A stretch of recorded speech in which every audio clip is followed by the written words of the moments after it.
नमस्कार दोस्तों, स्वागत है आप लोगों का हमारे चैनल आरके जीएस एकेडमी पर। एक बार फिर से आप लोगों से रिक्वेस्ट कर रहा हूं, आरके जीएस एकेडमी चैनल को सर्च करिए, सब्सक्राइब करिए और वीडियो को लाइक और शेयर करना एकदम मत भूलिएगा। आज एक फिर इम्पॉर्टेंट टॉपिक के साथ मैं उपस्थित हुआ हूं और पिछले वीडियो में आप लोग जाइए, मैंने राज्यवार कुछ अध्ययन सामग्री आप लोगों को उपलब्ध करवाई थी। मैंने कहा था इस चैप्टर को मैं क्लियर करूँगा और उस चैप्टर का ही ये अगला भाग है, जिसमें मैंने गुजरात, महाराष्ट्र, तमिलनाडु और कई सारे राज्य को मैंने पढ़ा दिया। राज्य में स्थित औद्योगिक, सांस्कृतिक, धार्मिक या पर्यटन संबंधित स्थल है जो स्टेट पब्लिक सर्विस कमीशन से लेकर के वनडे एग्जाम तक में पूछे जाते हैं। इसी क्रमबद्धता को आगे बढ़ाते हुए हमने शुरू किया। हमने आज 3 राज्यों को उठाया हुआ है, एक केरल, एक नागालैंड और अंडमान निकोबार द्वीप समूह, जहां से क्वेश्चन बार बार state public service commission, PCS, RO, TGT, PGT में भी और जितने भी वनडे एग्जाम है वहां पर भी पूछे जाते हैं। तो सबसे पहले हम लोग चलेंगे केरल के कुछ स्थानों की तरफ और जो आईएमपी चीजें हैं, विश्वास मानिए, वीडियो को देखिए, नोट्स बना लीजिएगा। पूरी तरह से बहुत ही आईएमपी वीडियो होने वाली है। तो सबसे पहले हम लोग चलेंगे किस राज्य की तरफ? केरल की तरफ। अब केरल में स्थित कुछ स्थानों को देखेंगे किस लिए फेमस है। तो सबसे पहला हमारा स्थान जो आता है, सबसे पहले हम लोग देखेंगे अलेप्पी। केरल में एक स्थल है जिसका नाम है अलेप्पी। अब अलेप्पी क्यों प्रसिद्ध है? उर्वरक कारखाने के लिए। यहां पे क्या है? उर्वरक कारखाना अलेप्पी में है। यहां से क्वेश्चन पूछा भी गया है, बड़े एग्जामों में सुमेलित करने के लिए पूछता है और वनडे एग्जाम में वन लाइनर पूछता है कि अलेप्पी निम्नलिखित में से किसके लिए फेमस है। तो आपका ऑप्शन जाता है उर्वरक उद्योग के लिए। और कहां पे है? तो केरल में है। दूसरा हम लोग देखते हैं, सॉरी गलती हो गई, अलवाए। ये अलवाए है। अलवाए किसके लिए फेमस है? उर्वरक कारखाने के लिए। दूसरा चलते हैं, ये वाला है हमारा, बहुत ही आईएमपी है। पुराने क्वेश्चन पेपर उठा करके देखिए, यहां से क्वेश्चन आया हुआ है कि अलेप्पी क्यों फेमस है और भारत का वेनिस किसको कहा जाता है। तो हमारा ऑप्शन जाएगा अलेप्पी को कहा जाता है। इसे क्या बोला जाता है? भारत का वेनिस। भारत का वेनिस। ऑस्ट्रेलिया में वेनिस पड़ता है। और ये किसके लिए फेमस है? ये क्वायल, क्वायल की बुनाई व निर्यात का सबसे बड़ा केंद्र है। भारत में क्वायल की निर्यात और बुनाई का सबसे बड़ा केंद्र है। बहुत ही आईएमपी है। और कहाँ पे है? तो हमारा ऑप्शन जाएगा भैया ये केरल में है और इसे भारत का वेनिस भी कहा जाता है। और क्या यहाँ पे बनाया जाता है? तो हमारा ऑप्शन जाएगा क्वायल बनाया जाता है। एक है हमारा केरल में ही अस्थामुदी कयाल।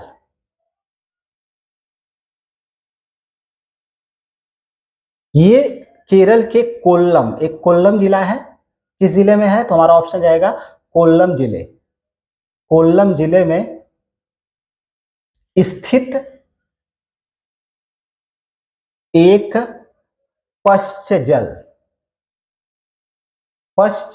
जल जिसे नम भूमि घोषित किया गया है, जिसे नम भूमि घोषित किया गया है।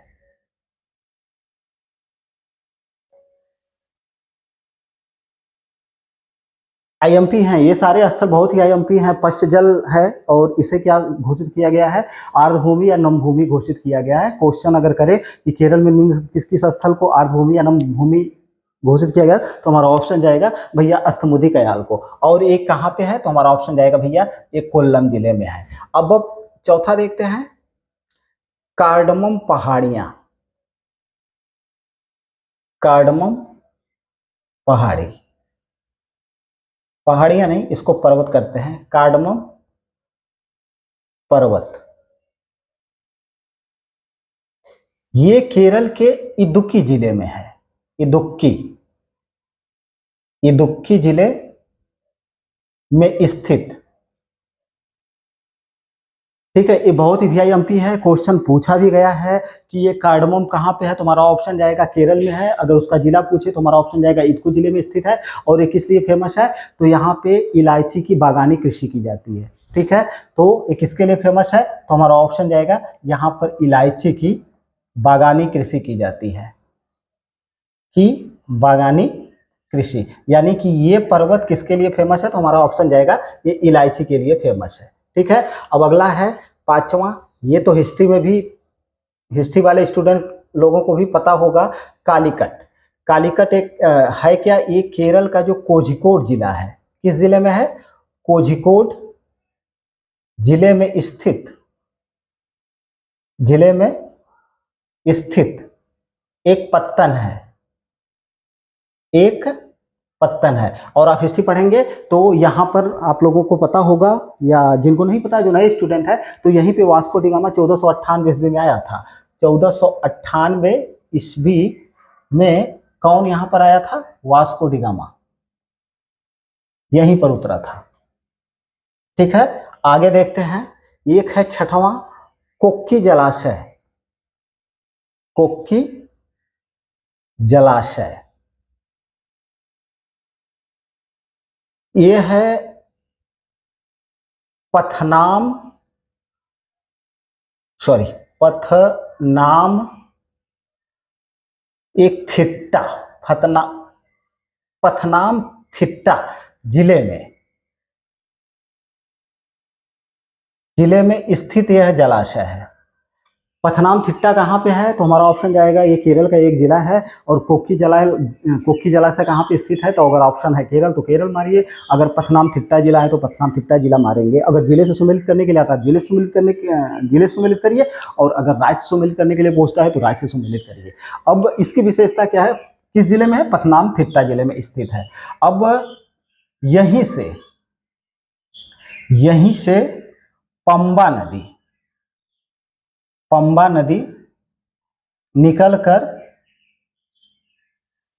नदी निकलकर वेम्बनाड झील, ये लाइगून झील है, कैसी झील है, लाइगून, वेम्बनाड झील में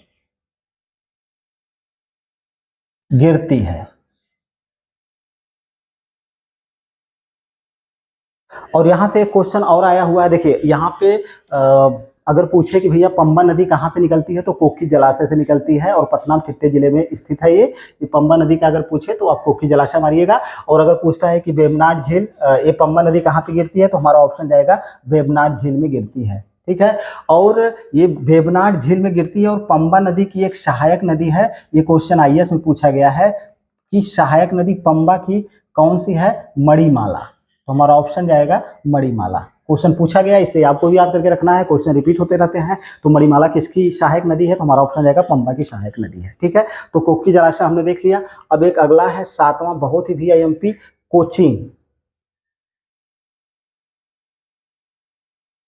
अब ये जो है वेवनाड जो झील हम पढ़ रहे थे,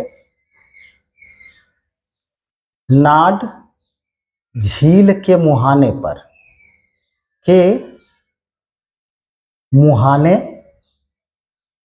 पर स्थित एक पत्तन है, यहां से ये भी क्वेश्चन पूछा गया है, इसे अरब सागर की रानी,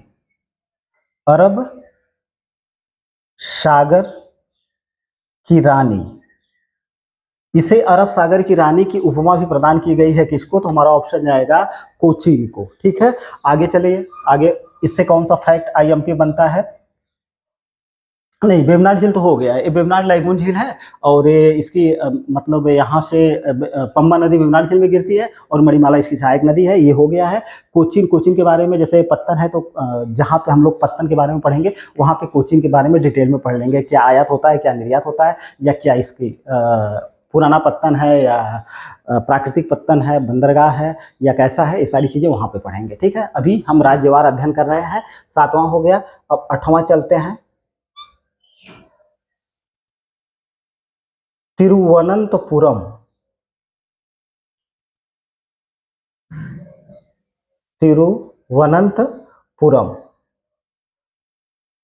यह केरल का सबसे दक्षिणवर्ती जिला, ये भी क्वेश्चन पूछा गया है।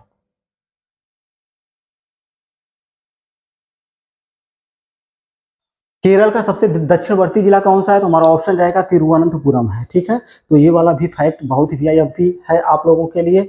अब 9वां पर चलें। हाँ, पाल घाट, ये तो काफी बार एग्जाम में आया हुआ है। पाल घाट ये केरल के पलक्कड़ जिले में,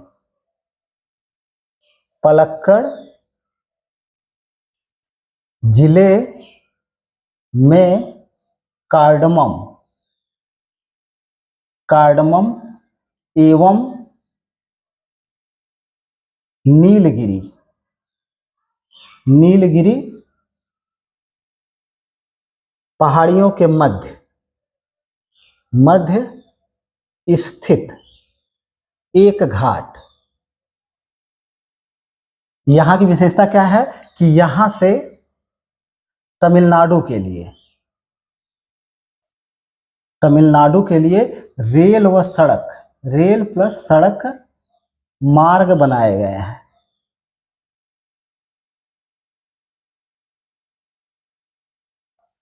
आईएमपी फैक्ट है। पाल घाट कई बार एग्जाम में पूछा है, कहाँ पे? तो हमारा ऑप्शन जाएगा केरल में है। और यहाँ से बड़े एग्जामों में जैसे स्टेट पब्लिक सर्विस कमीशन में ये क्वेश्चन पूछा जा सकता है कि ये पाल घाट किन किन जिलों के बीच स्थित है, या किन किन जिलों के साथ इनकी इसका संबंध है। तो हमारा ऑप्शन जाएगा पलक्कड़ और कार्डमम, इन्हीं 2 जिलों के पास स्थित है।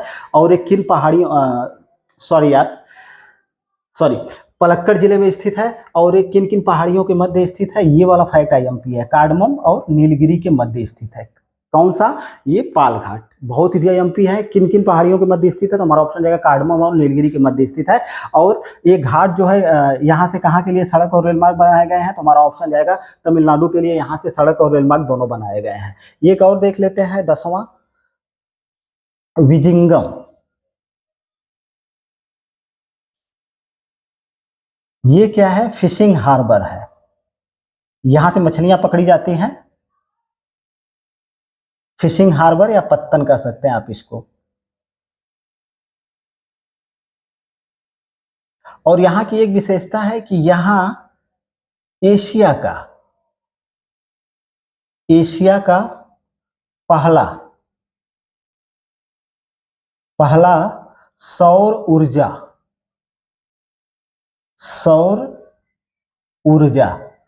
संयंत्र स्थापित किया गया।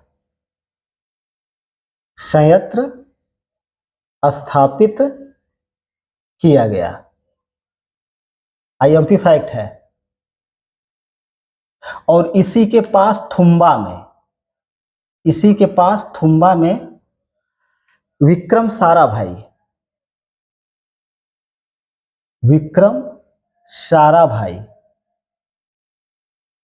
अंतरिक्ष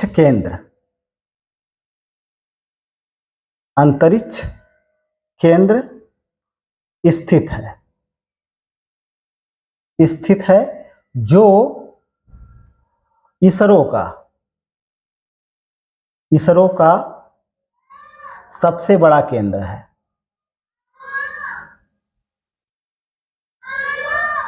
ये सभी फैक्ट बहुत ही वीआईएमपी है यहाँ से। तो फिर से एक बार देखते हैं हम इसको। विजिंगम क्या है? तो हमारा ऑप्शन आएगा फिशिंग हार्बर है। ठीक है, यहाँ एशिया का पहला सौर ऊर्जा संयंत्र स्थापित किया गया था। एशिया का पहला सौर ऊर्जा संयंत्र कहाँ पे स्थापित किया गया था? तो हमारा ऑप्शन अगर विजिंगम हो तो विजिंगम लगाएंगे, नहीं तो केरल लगाएंगे। ठीक है, ये वाला फैक्ट आईएमपी है। और यहीं पर थुम्बा कहाँ पे है? तो हमारा ऑप्शन जाएगा केरल में है। थुम्बा में क्या? विक्रम साराभाई अंतरिक्ष केंद्र स्थित है। विक्रम साराभाई अंतरिक्ष केंद्र कहाँ पे है? तो हमारा ऑप्शन जाएगा थुम्बा में है। और ये जो है विक्रम साराभाई अंतरिक्ष केंद्र जो थुम्बा में स्थापित है, इसरो का सबसे बड़ा केंद्र है। ये भी क्वेश्चन पूछा गया है। तो इसरो का सबसे बड़ा केंद्र कौन सा है? तो हमारा ऑप्शन जाएगा विक्रम साराभाई अंतरिक्ष केंद्र थुम्बा वाला सबसे बड़ा केंद्र है। ठीक है, ये सारे केरल में है। फिर इसको मिटाते हैं, मिटाने के बाद चलिए आगे बढ़ते हैं। अब कुछ और फैक्ट केरल से देखते हैं।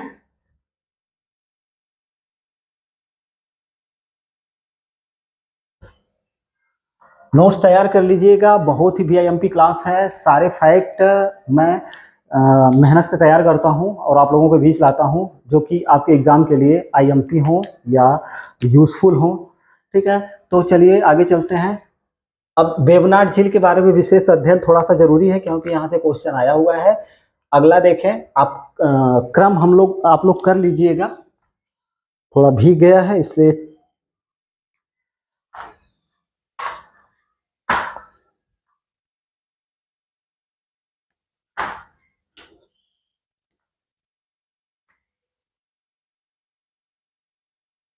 चलिए देखते हैं।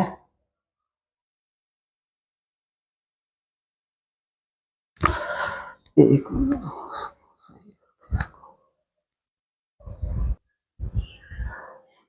हाँ, चलिए आगे चलते हैं। क्रम आप लोग कर लीजिएगा। शायद 8-9 हो गए थे।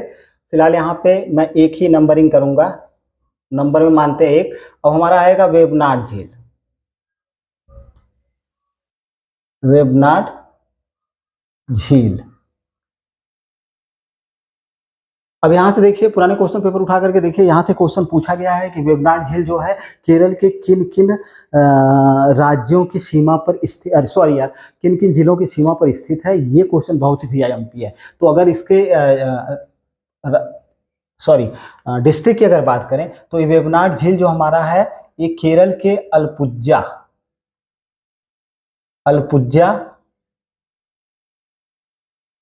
कोट्टायम प्लस अर्नाकुलम, ये 3 जिलों की सीमा को टच करता है वेबनाड झील। तो यहाँ से क्वेश्चन बना हुआ है कि निम्न से किस जिले की सीमा पर स्थित नहीं है। तो हमारा इन तीनों ऑप्शन में से जो नहीं होगा वह ऑप्शन में आप टिक करिएगा। या कहाँ कहाँ पर है, तो ये इन 3 जिलों से टच करता है। ठीक है, सीमा पर स्थित है। अलपुजा, कोट्टायम और अर्नाकुलम के 3 जिलों की सीमा पर स्थित है। ये केरल की सबसे बड़ी लैगून झील है। पीछे हम लोग पढ़े थे लैगून झील है, ये सबसे बड़ी लैगून झील है, लेकिन केरल की। अगर क्वेश्चन करे सबसे बड़ी लैगून झील केरल की कौन सी है, तो हमारा ऑप्शन जाएगा सबसे बड़ी लैगून झील केरल की वेबनाड झील है। ठीक है, इसी झील के मुहाने पर इसी पीछे हम लोग पढ़ चुके हैं, झील के मुहाने पर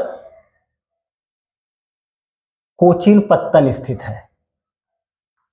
कोचीन पत्तन स्थित है, यानी कोचीन बंदरगाह किस झील के मुहाने पर स्थित है, तो हमारा ऑप्शन जाएगा वेबनाड झील के मुहाने पर स्थित है। क्वेश्चन ये यहां से लेकर के यहां तक सारे IMP हैं। ठीक है, अब एक चलते हैं अगला, शांत घाटी। कई बार एग्जाम में खूब पूछा है, वनडे एग्जाम से लेकर के टेस्ट एग्जाम में।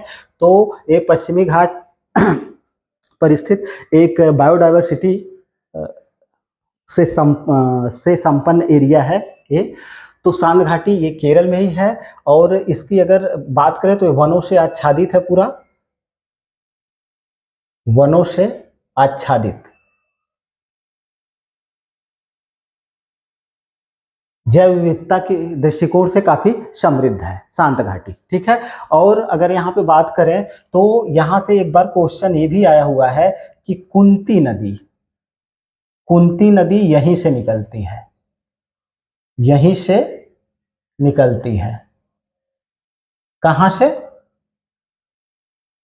शांत घाटी, पश्चिमी घाट में स्थित शांत घाटी, यानी केरल वाले एरिया से कौन सी नदी निकलती है, तो हमारा ऑप्शन जाएगा एक कुंती नदी यहीं से निकलती है। ठीक है, आगे हाँ, अब केरल के कुछ त्योहारों की बात कर लें जो IMP हैं। तो केरल के अगर त्योहार की बात किया जाए तो त्योहार में ओणम है, काफी फेमस है। ये फसल कटाई से संबंधित है, फसल कटाई। ये भी क्वेश्चन करता है किस से संबंधित है। फिर हमारा एक है विशु, और एक है हमारा वल्लम कली।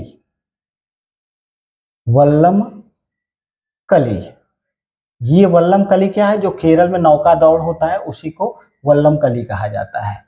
ये 3 त्योहार यहाँ के बहुत ही VIMP है। और यहीं पे जो पंबा नदी हमने पीछे पढ़ा हुआ है, तो वहां पे एक मरामून सम्मेलन आयोजित किया जाता है। ये देख लेते हैं चौथे फैक्ट में, पंबा नदी के तट पर, पंबा नदी के तट पर एशिया में ईसाइयों का सबसे बड़ा त्योहार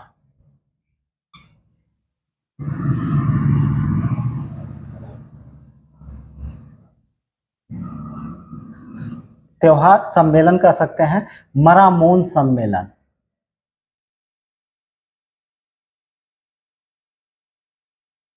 कहाँ पे? पंबा नदी के तट पर ही एशिया में जो ईसाइयों का सबसे बड़ा सम्मेलन है, किस नदी के तट पे मनाया जाता है? तो हमारा ऑप्शन रहेगा पंबा नदी के तट पे मनाया जाता है, यानी केरल में। और ये किस धर्म से संबंधित है? तो हमारा ऑप्शन जाएगा भैया ये ईसाइयों से संबंधित है। ठीक है, अब हम देख लेते हैं, एक स्थल है कालडी, ये भी क्वेश्चन आया हुआ है। ये केरल में है और शंकराचार्य का जन्म स्थल है, इसलिए फेमस है। आदि गुरु शंकराचार्य का जन्म स्थल कहाँ पे है? कालडी में। और कालडी किस स्थान पे है? तो हमारा ऑप्शन जाएगा भैया केरल में है, VIMP है ये वाला फैक्ट भी। ठीक है, तो ये सारे फैक्ट हमको याद करके रखना है, बहुत ही मतलब IMP फैक्ट है। एक और देख लेते हैं, छठा, टोपियाको। टोपियाको यहाँ का मुख्य खाद्यान्न है, चावल और टोपियाको। तो टोपियाको को पूछा है कहाँ का है, तो हमारा ऑप्शन जाएगा भैया केरल का है। ठीक है, तो ये सारे फैक्ट VIMP हैं, इनको केरल से इतनी चीज़ें आप याद करके रखिए। फिलहाल कुछ और चीज़ें हैं जिनको, जैसे कुछ स्थान और संस्थान है, वो सारे मैं स्थान और संस्थान वाले चैप्टर में क्लियर कराता चलूँगा। ठीक है, अब हम चलते हैं नागालैंड की तरफ। दूसरा, नागालैंड। अगर नागालैंड की बात किया जाए तो ये IMP हो जाता है 1900, यहाँ से ये भी क्वेश्चन आया है, 1963 में इसे पूर्ण राज्य का दर्जा दिया गया, पूर्ण राज्य का दर्जा। तो ये IMP है, इसलिए इसको मैं यहाँ पे इसका जिक्र करना जरूरी था, इसलिए यहाँ पे इसका जिक्र कर दिया। कब इसको पूर्ण राज्य का दर्जा दिया गया? सन 1963 में दिया गया। सारामती, ये भी क्वेश्चन IMP है। सारामती यहाँ की सबसे ऊंची चोटी है। अगर क्वेश्चन करे कि भैया नागालैंड की सबसे ऊंची चोटी कौन सी है, तो हमारा ऑप्शन जाएगा सारामती। ठीक है, आगे देखें। अच्छा हाँ, ये किनके बीच सीमा निर्धारण करती है? तो ये नागालैंड प्लस म्यांमार,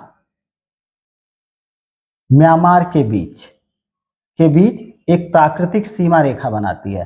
तो अगर क्वेश्चन करे कि सारामती जो पर्वत चोटी है, ये किन दो राज्यों के बीच सीमा रेखा, प्राकृतिक सीमा रेखा या विभाजन रेखा है, तो हमारा ऑप्शन जाएगा नागालैंड और म्यांमार के बीच, नागालैंड और म्यांमार के बीच। ठीक है, अब अगर यहाँ से कुछ IMP फैक्ट अगर देखा जाए तो यहाँ की राजधानी तो IMP है कोहिमा। नागालैंड की राजधानी क्या है? तो हमारा ऑप्शन जाएगा भैया यहाँ की राजधानी कोहिमा है। और नागालैंड की संपूर्ण जनसंख्या की अगर बात करें तो यहाँ स्लैश और बर्न मतलब कि जिसे हम झूम कृषि कहते हैं, झूम कृषि, यहाँ पे सबसे ज़्यादा झूम कृषि करी जाती है। लगभग संपूर्ण राज्य में झूम कृषि होती है। और यहाँ से क्वेश्चन आया भी हुआ है कि भारत में सर्वाधिक झूम कृषि करी जाती है, तो हमारा ऑप्शन जाएगा सबसे ज़्यादा नागालैंड में करी जाती है। ठीक है, तो ये वाला स्लैश और बर्न वाला भी फैक्ट बहुत ही VIMP था। अब यहाँ पे कुछ उत्सव की अगर बात करें तो उत्सव से भी क्वेश्चन खूब बने हैं। आप IAS के पेपर उठा करके देख लीजिए, यहाँ के ये वाले उत्सव पूछे गए हैं। हार्नबिल कहाँ का उत्सव है? तो हमारे नागालैंड का है। माओत्सु, माओत्सु कहाँ का उत्सव है? तो हमारा ऑप्शन जाएगा भैया ये नागालैंड का उत्सव है। सेकेरेन्नी कहाँ का उत्सव है? तो हमारा ऑप्शन जाएगा भैया ये नागालैंड का उत्सव है। ठीक है, एक है मुन्न्यू, ये कहाँ का उत्सव है? तो हमारा ऑप्शन जाएगा भैया ये नागालैंड का उत्सव है। तोखु एमांग ये कहाँ का उत्सव है? तो हमारा ऑप्शन जाएगा भैया ये नागालैंड का उत्सव है। अब नागालैंड में बहने वाली 2-4 नदियां हैं जो कि एग्जाम के दृष्टिकोण से IMP है, पूछे भी गए हैं। तो अगर नदी की बात करें, कौन कौन सी मेन नदी है? तो धनश्री, दोयांग, दोयांग, दीखू, दीखू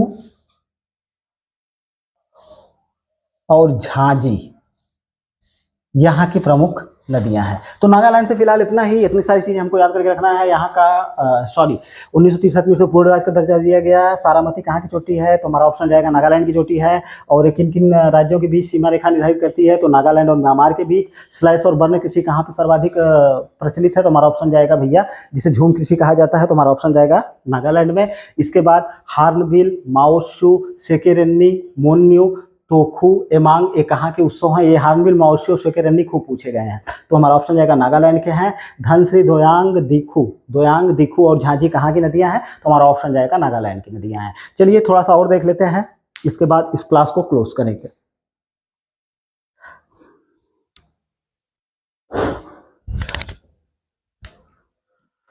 इसको मिटाते हैं। सारे चीजें बहुत ही आईएमपी हैं, इनका आप नोट्स तैयार कर लीजिएगा, मैंने आप लोगों से कहा है।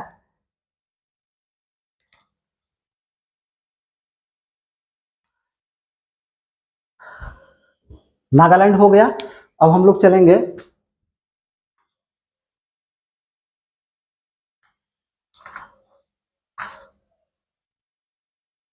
अंडमान निकोबार पे। चलिए देखें, अगला राज्य हमारा कौन सा है, अंडमान, अंडमान निकोबार द्वीप समूह, अंडमान निकोबार द्वीप समूह। तो ये अंडमान निकोबार द्वीप समूह जो है कहाँ पे स्थित है, तो हमारा ऑप्शन क्या है, बंगाल की खाड़ी में। अंडमान निकोबार कहाँ पे है, तो बंगाल की खाड़ी। मैप देख करके भी आप समझ सकते हैं, बंगाल की खाड़ी में स्थित है। ठीक है, 1 नवंबर 1956 को इसे केंद्र शासित प्रदेश बनाया गया। तो दूसरा फैक्ट अगर बात करें, तो 1 नवंबर 1956 को इसे केंद्र शासित प्रदेश बनाया गया, केंद्र शासित प्रदेश।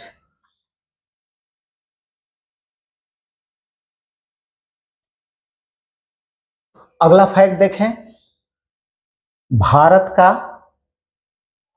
सबसे दक्षिणी बिंदु, दक्षिणी बिंदु इंदिरा पॉइंट, इंदिरा पॉइंट। इसको दो अन्य नामों से भी जाना जाता है, तो अगर चाहे इसको इंदिरा पॉइंट कहा जाए, चाहे इसको पिग्मेलियन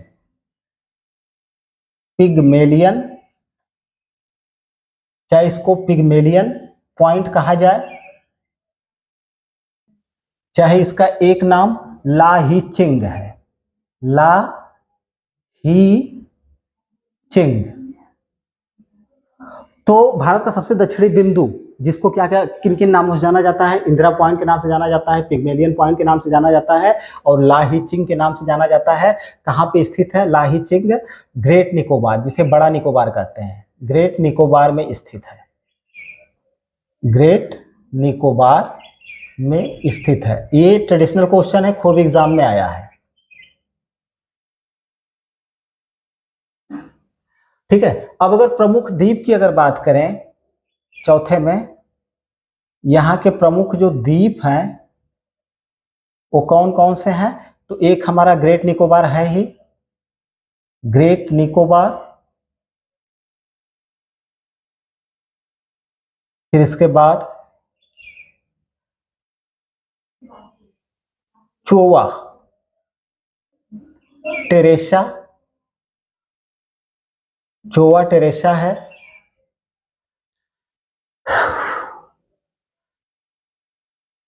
एक है ननकावरी, ननकावरी है, और एक काचल। ये यहाँ के प्रमुख द्वीप हैं। अगर बात करें पांचवें में सबसे दक्षिणी, सबसे दक्षिणी, तो सबसे दक्षिणी द्वीप समूह कौन सा है? तो हमारा ऑप्शन जाएगा ग्रेट निकोबार है,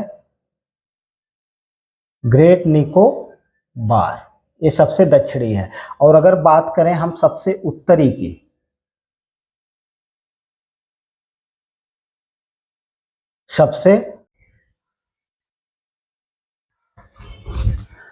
सॉरी वीडियो मैं पढ़ा रहा था और बीच में बंद हो गया था, तो अब इसको एक बार फिर से हम यहाँ पे देख लेते हैं। अंडमान निकोबार द्वीप समूह, कुछ चीज़ें यहाँ पे क्लियर हो गई थी। अंडमान निकोबार द्वीप समूह कहाँ पे स्थित है? तो बंगाल की खाड़ी में स्थित है। सेलुलर जेल यहीं पर था, कुख्यात सेलुलर जेल, सबको पता है, काले पानी की सजा दी जाती थी उस समय, आज़ादी के समय में। और 1 नवंबर 1926 को इसके केंद्र शासित प्रदेश का दर्जा दिया गया, किसको? गोवा को। भारत का सबसे दक्षिणी बिंदु कौन सा है? तो इंदिरा पॉइंट, या इसको पिग्मेलियन पॉइंट, या इसे लाही चिंग भी कहा जाता है। ये कहाँ पे? अंडमान निकोबार द्वीप समूह के ग्रेट निकोबार या बड़ा निकोबार में स्थित है। इसको ग्रेट निकोबार या बड़ा निकोबार करके ऑप्शन में आता रहता है। ठीक है, अगला देखिए, प्रमुख द्वीप की अगर बात करें तो यहाँ पे ग्रेट निकोबार, चोवा टेरेसा और नॉन कावरी और काचल प्रमुख द्वीप है। सबसे दक्षिणी द्वीप की अगर बात करा जाए तो एक ग्रेट निकोबार है। सबसे उत्तरी तो आपका ऑप्शन जाएगा लैंडफॉल द्वीप है। गुर्जर और पडोक यहाँ के सदाबहार वृक्ष में पाई जाने वाली बहुमूल्य लकड़ियां हैं। अंडमान निकोबार द्वीप समूह की मूल निवासी की अगर बात करें तो निग्रिटो है और जारवा यहाँ के मूल निवासी है। अन्य जातियों की बात करें तो यहाँ पे ओंगे, जारवा, सेंटिनली, उजमानी और सैमसन नामक जातियां यहाँ पे निवास करती हैं। ये भी बहुत वीआईएमपी है। नारकोंडम क्या उत्तरी अंडमान में स्थित ज्वालामुखी है। और 10वां फैक्ट में अगर बात करें तो बैरन नारकोंडम द्वीप है, यहीं पर इस ज्वालामुखी, इसलिए इसका नाम नारकोंडम रख दिया गया। फिर बैरन द्वीप, ये भी क्या, कहाँ पे? मध्य अंडमान में स्थित एक सक्रिय ज्वालामुखी, मध्य अंडमान में स्थित सक्रिय ज्वालामुखी, सक्रिय ज्वालामुखी, ज्वालामुखी, ये वीआईएमपी फैक्ट है। अब हम देखते हैं वांदूर, ये 11वां आईएमपी फैक्ट है। वांदूर क्या है? राष्ट्रीय समुद्री पार्क है। कहाँ पे? गोवा में, राष्ट्रीय समुद्री पार्क। ये भी क्वेश्चन आया हुआ है कि वांदूर राष्ट्रीय समुद्री पार्क कहाँ पे है? तो हमारा ऑप्शन जाएगा गोवा में है। और इसमें क्या, यहाँ की विशेषता क्या है? यहाँ 5 प्रकार के कछुओं का संरक्षण किया जाता है। अब ये 5 प्रकार के कछुओं का नाम भी हमको याद करके रखना है। एक है हमारा, पहला अगर बात करें तो पहला कछुआ है लेदर बैक, ये कछुए की प्रजाति है लेदर बैक। दूसरा है ओलिव रिडले, ओलिव